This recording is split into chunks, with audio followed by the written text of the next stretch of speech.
በስመ አብ ወወልድ ወመንፈስ ቅዱስ አሃዱ አምላክ አሜን። በክርስቶስ ክርስቲያን በወልድ ውሉዳን መንፈስ ቅዱስ መንፈሳውያን መፍቀርቲ ነመቤታችን ናይድና ቅድስት ድንግል ማርያም አማላድነትን ተረዳነትን ናይ ኩሎም ሕርያን እግዚአብሔር አምላክ ተአምኑ ተወከሉን ናይ እግዚአብሔር ቤተሰብ ከመይ ቀኒኹም ከመይ ኣለኹም አሜን። ስምልዑልን ያውን ዝኾነ እግዚአብሔር አምላክና በድጋሜ ዝኸበረን ዝተመስገነን ይኹን። የዛዕለ ዚአና ሰዓት ዚአን ባሪኹ ቀዲሱ ስለዝሃበና በድጋሜ ክብር ምስጋናን አምልኾን ውዳሴን ንዑ ይብጻሕዮ። እሺ ከም ፈቃድ አምላክ ሎሚ ድማ ሓምሻይ ክፋል ናይ ምስጢረ ስጋዌ ክንመሃር ኢና። ኣብ ዝሓለፈ ራብዓይ ክፋል ናይ ምስጢረ ስጋዌ ዝረኣናዮ መላእክትን አዳም ከድሕንዎ ይኽእሉ ዶ? ምስ እግዚአብሔር ከተዓርቆ ዶ ይኽእሉ? ነቢያት ምስ እግዚአብሔር ከተዓርቆ ይኽእሉ ዶ? መስዋዕቱ ኤሪት እውን ምስ እግዚአብሔር ከተዓርቆ ዶ ይኽእል? እቲ እግዚአብሔር ዝፈረዶ ፍርዲ ንዕኡ ከልዕል ዶ ይኽእል? ክፍውሶ ይኽእል ዶ ኢልና ርኢና ክፍውሶ ከምዘይክእል ርኢና ማለት እዩ።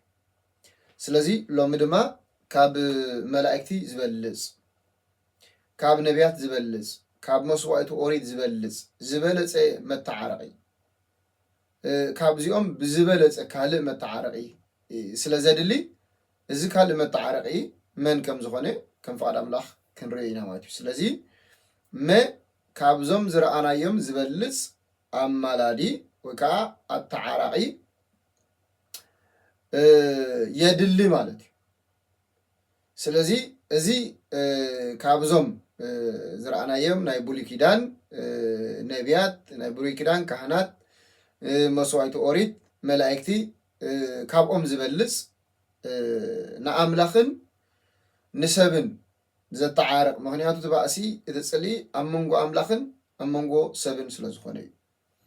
ስለዚ ንሰብን ንኣምላኽን ክዓርቕ ዝኽእል መማለድ የድሊ። ስለዚ ነቢይ እግዚአብሔር ኢሳያስ እንታይ ኢሉ ኣሎ ኣብ 59 ደጊም ነቲ ምግዱር ዝድግፎ ሓደ እኳ ከም ዘየልቦ ረአየ። እግዚአብሔር ደጊም ነቲ ምግዱር ዝድግፎ ሓደ እኳ ከም ዘየልቦ ረአየ።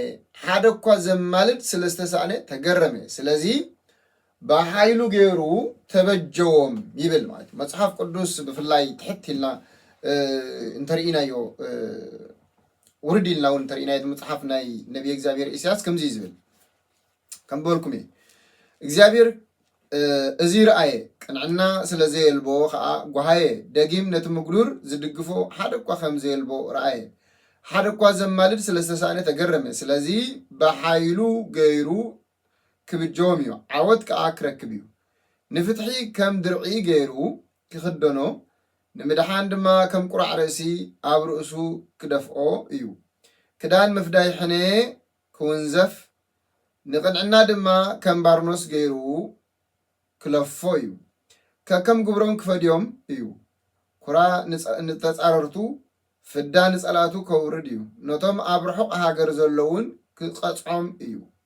ሰባት ከዓ ካብ ምዕራብን ካብ ምብራቕን ንእግዚአብሔር ክፈርሕዎ ንኽብሩ ድማ ከመስግንዎ እዮም። ጸላኢ ከም ወሓይዝ እኳ ደሪኹ እንትመፀ ትንፋስ እግዚአብሔር ከሰጎ እዩ ይብል። ስለ ቃሉ እግዚአብሔር አምላክና ዝኸበረን ተመስገነ። እዚኣ በዛዕባቲ ንደቂ ሰባት ምድሓን እግዚአብሔር ዝገበሮ እያ ትዛረብ ማለት እዩ። ስለ ቃሉ እግዚአብሔር አምላክና ዝኸበረን ተመስገነ ይኹን። ስለዚ እዚ ኣማላዲ ኢልና ክንዛረብ ከለና ሓደ ሓደ ግዜ ነዚ ኣማላዲ ተባሂሉ ስለ ዝተፀውዐ ብካልእ ትርጉም ዝሪኦ ሰብ ኣሎ። ስለዚ ኣማላዲ ማለት ምልማን ዝልምን ዘተዓርቕ ክልተ ተባኢሶም ዝተባኣሱ ኣብ መንጎ ኮይኑ ንክልቲኦም ናይ ክልቲኦም ፈታዊ ናይ ክልቲኦም ዘመድ ናይ ክልቲኦም ላሽሙ ዝኾነ ሰብ ኣብ መንጎ ኮይኑ ዘተዓርቕ እቲ ሓደ ከዓ ዝልምን ኢልና ክንዛረብ ከለና ከዓ ኣክንዲ በዳሊ ነቲ ተበዳሊ ለሚኑ ምስ ተበዳሊ ዝዓርቕ ማለት እዩ። ስለዚ መንጎኛ ማለት ከዓ ኣብ መንጎ ኮይኑ ናይ ክልቲኦም መንጎኛ ሳምዕ ማለት እዩ። ፍቺ ናይቲ ቋንቋ ትግርኛ መፍትሕ ናይቲ ቋንቋ ትግርኛ እዩ ስለዝኾነ እዩ። ስለዚ እዚ ኣማላዲ ወይ ከዓ ተዓራቂ ነዚ ኣብ መንጎ ኣምላኽን ሰብን ዝነበረ ገፊሕ ፍልሊ ንምጥፋእን ናብ ሓድነት ንምምፃእን ዝተዳለወ ክኸውን ይግብኦ። ሕጂ ምክንያቱ መላእክቲ ነዚ ክመልኡ ኣይከኣሉ ካብ ደቂ ሰባት ድማ ከም ዝረኣናዮም ክመልኡ ኣይከኣሉ መስዋዕቲ ኦሪት ነዚ ክመልእ ኣይከኣለን። ስለዚ ነቲ ኣብ መንጎ ኣምላኽን ኣብ መንጎ ሰብን ዘሎ ፍልሊ ክመልእ ዝኽእል ኣማላዲ የድል ኣሎ ማለት እዩ። ብምክንያት በደል ናብ ወለዶ ዝተሰጋገረ ናይ ሞት ዕዳ ንምኽፋልን ኣብ ክንዱ ህይወት ንምሃብን ኣማላዲ ብቕዓት ክህልዎ ይግባእ ማለት እዩ። ስለዚ ክልተ ነገር ኣብዚ ከዓ ክንሪኦ ዘለና ማለት እዩ። እዚ ዘማልድ ሓደ ኣብ ልዕሊ ሞት ስልጣን ክህልዎ ኣለዎ፣ ንሞት ክስዕር ዝኽእል ክኸውን ኣለዎ። ካልኣይ ከዓ ነቶም ዝሞቱ ህያዋን ክገብር ዝኽእል ክኸውን ኣለዎ። ስለዚ ነዚ ካብ መላእክቲ ክገብሮ ዝኽእል ኣይትረኽበን። ካብ ሰባት እውን ካብ ነቢያት ካብ ቀዳሞት ኣቦታት ካብቶም ብፀጋ ኣማልኽቲ ተባሂሎም ዝፅውዑ በዓል ሊቀ ነቢያት ሙሴ እውን ነዚ ክመልእ ዝኽእል ኣይተረኽበን ማለት እዩ። መስዋዕቲ ኦሪት እውን ነዚ ንሞት ስዒሩ ንደቂ ሰባት ካ ህይወት ክህብ ኣይከኣለን። ስለዚ መን ደኣይ እሞ ነዚ ክመልኦ ዝኽእል መን ደኣይ ከማልድ ዝኽእል መን እዩ ነዚ ኣብ መንጎ ሰባትን ኣብ መንጎ ኣምላኽን ዘሎ ጋብ መሊኡ ንሞትና ስዒሩ ናብ ህይወት ክቅየር ዝኽእል ደኣ መን እዩ እንታይ ኢልና ነዚ ክገብር ዝኽእል እግዚኣብሔር ጥራሕ እዩ፣ ካልእ ሓደ የለን። ኣብ መዝሙር ዳዊት እንታይ ኢሉ ኣሎ? ኣብ መዝሙር ዳዊት ኣብ መዝሙሩ መዝሙር 8:4-6 እቲ ንስኻ እትዝክሮ ሰብ እቲ እተሓልየሉ ወዲ ሰብሲ እንታይ እዩ? ካብ መላእክቲ ቁሩብ ኣናእስካዮ ብክብርን ገፅን ከዓ ከለልካዮ ኣብ ልዕሊ ግብሪ ኣእዳውካ ሸምካዮ ንኩሉ ኣብ ትሕቲ ኣጋሩ ጌርካዮ ይብል ማለት እዩ። ስለ ቃሉ እግዚኣብሔር ኣምላኽና መስገን ይኹን። ስለዚ እዚ ወዲ ሰብ ተባሂሉ ዝተፀውዐ እዚ ወዲ ሰብ ተባሂሉ ዝፀውዕ ዘሎ እዚ ወዲ ሰብ ተሓልየሉ ወዲ ሰብሲ እንታይ ካብ መላእክቲ ኣኒስካዮ ማለት ስጋ ስለ ዝለበሰ ስጋ ናይ ምልባሱ ብክብርን ብገፅን ከዓ ሸለምካ ኣብ ትሕቲ ኣጋርካ ንኩሉ ኣግዛእካሉ ኢልዎ ኣሎ ማለት እዩ። ነዚኣ ቅዱስ ጳውሎስ ኣብኣ ከላ ኣብ ዕብራውያን ምዕራፍ 2:6-8 ንስኻ እትዝክሮ ሰብ እንታይ እዩ?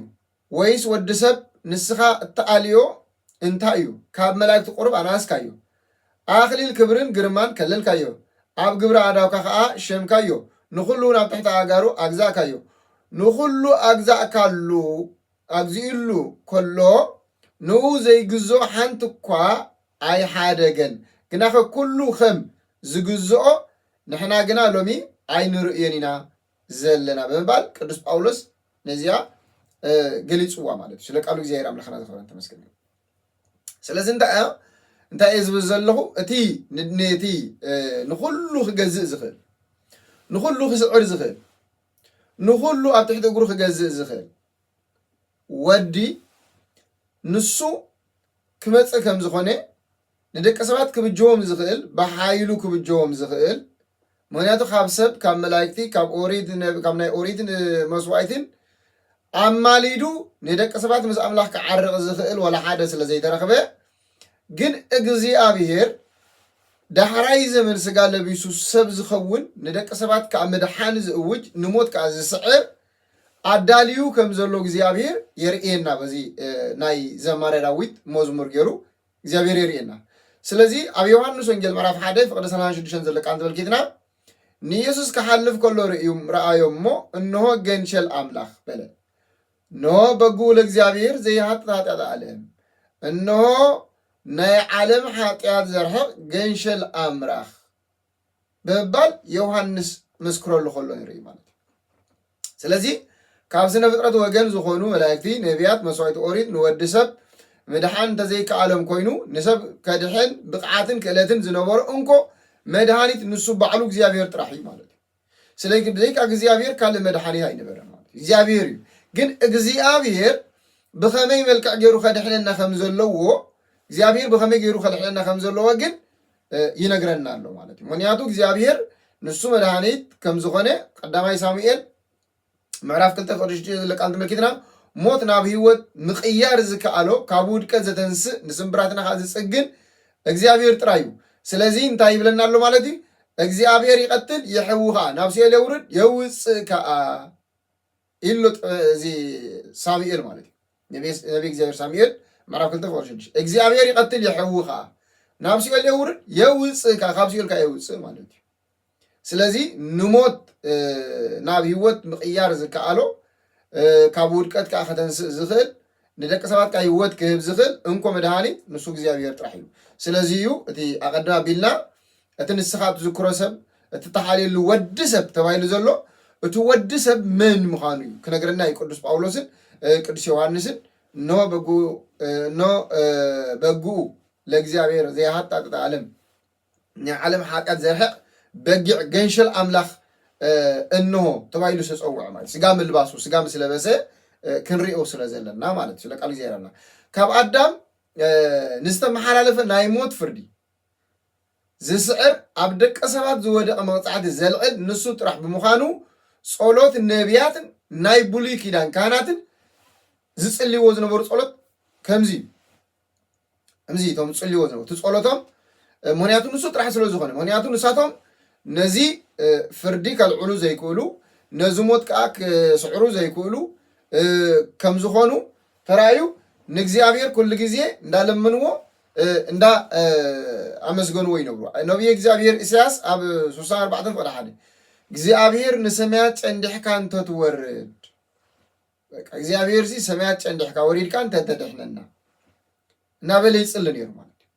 ሆሴዕን ብጀካይ ሆሴዕ ምዕራፍ 13 ቁጥር 4 እንታይ ዝብለና ብጀካይ ካል መድኃኒት የብልኩምን እግዚአብሔር ክንብል ከለና ስለዚህ እግዚአብሔር ይብላሉ ማለት ሆሴዕ ነቢይ እግዚአብሔር ሆሴዕ ሲ ኣብ 13 ቁጥር 4 እግዚአብሔር ከምዚ ይብል ብጀካይ ካል መድኃኒት የብልኩምን ይብል መን እዩ እግዚአብሔር ይኹም ዝብል ዘሎ ማለት ስለዚህ እግዚአብሔር ኢልና ክንዛረብ ከለና ግን ከምቲ ቅዱስ ባሲሎስ ኣብ ሃይማኖት ኣበው 96 ካብ 1 ክሳብ 6 ጽሒፍዎ ዘሎ እግዚአብሔር ክንብል ከለና ከም እዚ ስም እዚ ናይ ስላሴ ናይ ሓድነቶም መፀውዒ እዩ ኣነ እግዚአብሔር ኣብ ዝበል ኩሉ ግዜ ስለ አብን ወልድን መንፈስ ቅዱስን ይዛረብ ምህላው እዩ ስለ ናይ ባህሪ ሓድነቱ እግዚአብሔር እኳ እንተተባለ ስለ አካላዊ ሰለስትነቱ ድማ ስላሴ ይባሃል ስለዚህ እግዚአብሔር መድኃኒት ክባሃል ከሎ አብ ወልድ መንፈስ ቅዱስ መድኃኒት ማለት እዩ ስለ አብ ወልድ መንፈስ ቅዱስ ንዛረብ ምህላውና እዩ ከነሰዕ ስለ ዘለና ስለዚህ እንታይ ንባሊና ስለዚህ ካብ ሰለስተ አካላት ሓደ አካል ካብ ሰለስተ አካላት ሓደ አካል ወልድ ኢየሱስ ክርስቶስ ስጋና ለቢሱ ማለት ካብ ሰለስተ አካላት ሓደ አካል ወልድ ኢየሱስ ክርስቶስ በፍቃድ አቡ በስምረት ናይ መንፈስ ቅዱስ ብናቱ ፍቃድ ካብ ደና ቅድስት ድንግል ማርያም ካብ ስጋ ስጋ ካብ ነፍሳ ነፍስ ወሲዱ ሰብ ኮይኑ ንምንታይ ምክንያት ብዘይክኡ ከድሕን ዝኽእል ንሞት ናብ ህይወት ክቀየር ዝኽእል ኣይተረኽበን ማለት ስለ ቃሉ እግዚአብሔር አምላኽና ዝኽበረን ተመስገን ስለዚህ አቦታት ከምዚ ናብልዮም ዞም ዝጽልይዎ ዝነበሩ ጸሎት ንሱ እዩ እሞ እዚ ተዋሃቦም ተስፋታት ከዓ ነይሩ ምጸለዩ ናብ እግዚአብሔር ምስለመኑ እግዚአብሔር ካ ተስፋ ሂብዎም ንኹሎም ማለት እዩ ስለዚህ ንአዳም ዝተዋሃቦ ተስፋ እንተነይሩ ተመልኪትና ቀለሜንጦስ ምዕራፍ 3 ፍቅዲ 19 ብሓሙሽተ መዓልትን ፈረቓን ተወሊደ ከድሕነካ እየ ዝብል እዩ ካልእ አክሲማሮስ 6:13 ተሪእና እውን ካብ ጓልጓልካ ተወሊደ ኣብ ጎላጉል መሬትካ ተመላሊሰ ከድሕነካ እየ ኢሉ ማለት ኣብ ኦሪት ዘፍጥረት ምዕራፍ 3 ፍቅዲ 15 ድማ ኣብ መንጎኻን ኣብ መንጎ እዛ ሰበይትን ኣብ መንጎ ዘርእኻን ኣብ መንጎ ዘርአን ጽልኢ እተክል ኣለኹ ንሱ ርእስኻ ክጭፍልቕ እዩ ንስኻ ድማ ሸኾኑ ክትነክስ ኢኻ በሎ ይብል ስለ ቃሉ እግዚአብሔር አምላኽና ዝኽበረ ተመስገን ስለዚህ ኣብ መንጎ እዚ ጸላኢ ዲያብሎስ ናይ ሰብ ሰላም ዘይደሊ ናይ ሰብ ህይወት ዘይደሊ ካብ ህይወት ናብ ሞት ዘብጽሓና ብፍጹም ሰላም ዝበሃል ዘይደሊ ጸላኢ ሰላም ዝኾነ ዲያብሎስ ኣብ መንጎን أمونغوتا እግዚአብሔር ንህይወት ኢሉ ዝፈጠራ ሔዋንን አዳምን አመንጎ አዳምን ሔዋንን ካብኦም ዝውለድ ካብዛ ሰበይቲ ዝውለድ ካብ ዘርእኺ ምዘርእኺ ምሳኸን ምስኡን ምዘርእኽን ምዘርኡን ጽልኢ ተክል ኣለኹ ኢሉ ስለዚ እዚ ጽልኢ እዚ እቲ ካብ ዲና ቅድስት ድንግል ማርያም ዝተወልደ ዲና ቅድስት ድንግል ማርያም ካብ ዘርኢ አዳም እያ ተወሊዳ ሰብያ ማለት ከም ተኻልኦት ዝብልዎ አርያማዊት ኣይኮነትን አዲና ቅድስት ድንግል ማርያም ካብ ሃናን ኢያቄምን ብሩካቤ ዝተወልደት እያ ብሕጊ ብፍቃድ ብሓዳር ብቃል ኪዳን ተወልደት እያ ማለት ስለዚ ካብኣ ከዓ እቲ ንኩሉ ዓለም መድሓኒት ዝኸውን ብለደት እንሆ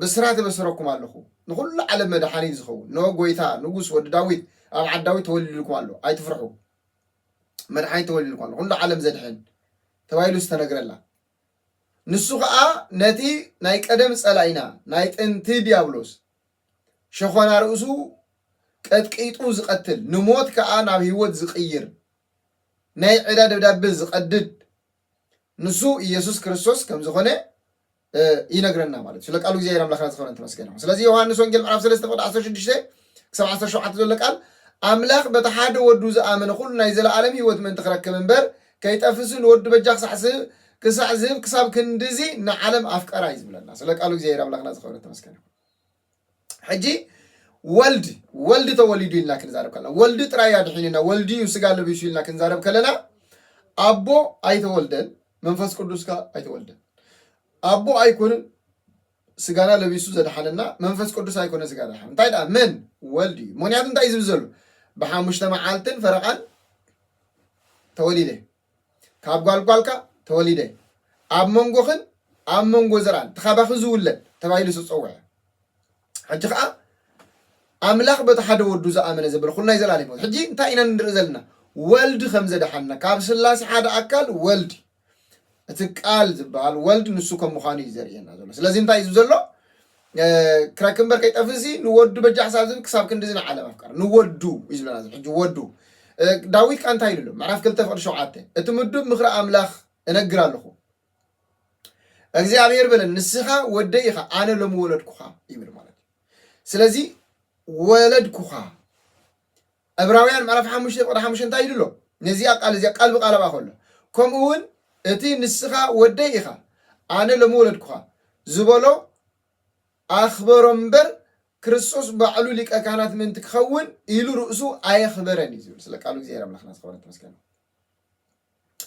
ስለዚ ሊቀ ካህናት ምክንያቱ ንምድሓን ሊቀ ካህናት ክሰርሖም ዝግብኦም ስራሕ ከምቲ ኣብ ብሉይ ኪዳን ቀዳም ኣቢልና ዝረኣናዮ መስዋእቲ ናይ መዓልቲ ናይ ሰሙን ናይ ወርሒ ናይ ዓመት እናተባሃለ መስዋእቲ ኣቕሪቡ ኣብ መንጎ ኣምላኽን ኣብ መንጎ እቶም ህዝቢ እስራኤልን ዕርቂ ዘውርድ ዝነበረ እዚ ከዓ ወልዲ ከዓ ኣብ መንጎናን ኣብ መንጎ ኣምላኽን ስለዚ ኣምላኽ እዩ ካብ ስለዚ ኣምላኽ በቲ ሓደ ወዱ ዝኣመነ ዝብሎ ዘሎ ወልድ ካብ ኣቦኡ ብዘይ ኣደ ቅድሚ ምፍጣር ዓለም ከም ዝተወልደ ዳግማይ ድማ ካብ ኣዴና ቅድስት ድንግል ማርያም ብዘይ ኣቦ ከም ዝተወልደ ንኣምን ብክልኤ ልደት ማለት እዩ ብክልተ ልደቱ ንኣምን ማለት እዩ ስለዚ ተወሊዱ እዚ ልደት እዚ